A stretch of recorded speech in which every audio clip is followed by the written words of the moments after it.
Hey, YouTubers. So, if you like the videos, please subscribe and like it. So, I'm going to talk about Adama Traoré.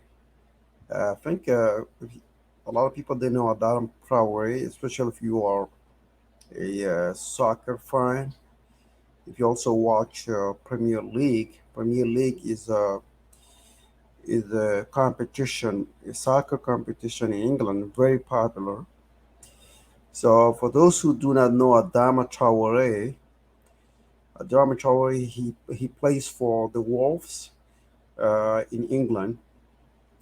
So he's a very uh, powerful player.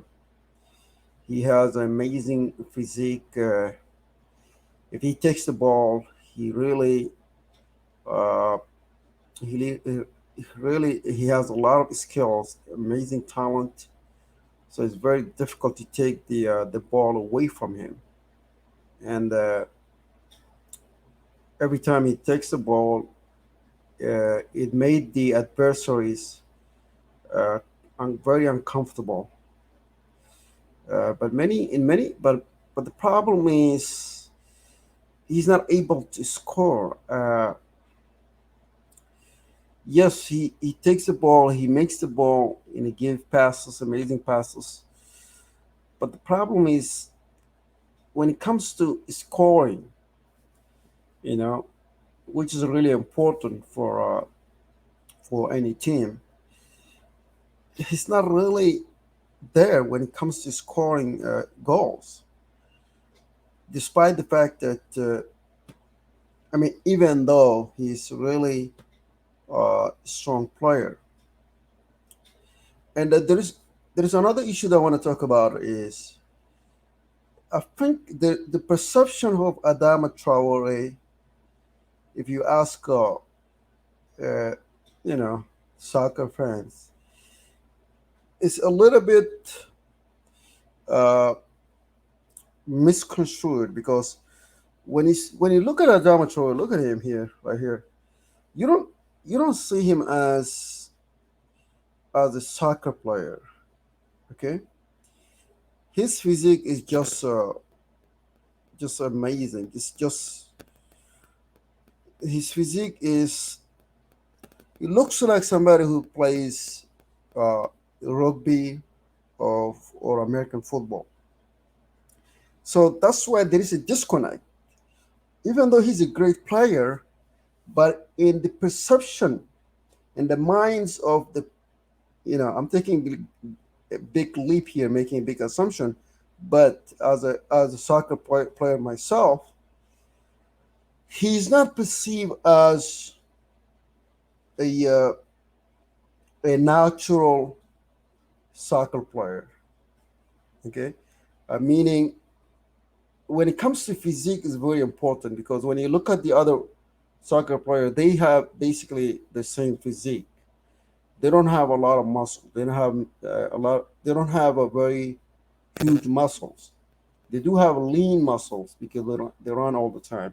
But when it comes to Adama Traoré, he's very strong.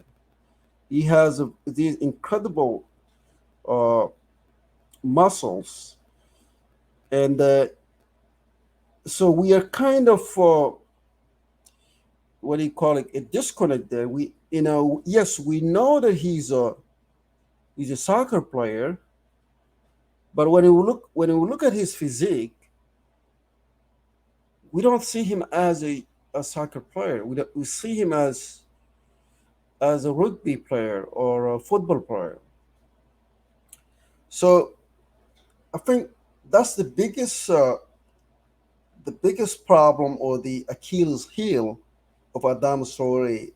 The same thing that gives him power, give him the skills to be able to take on players is is what really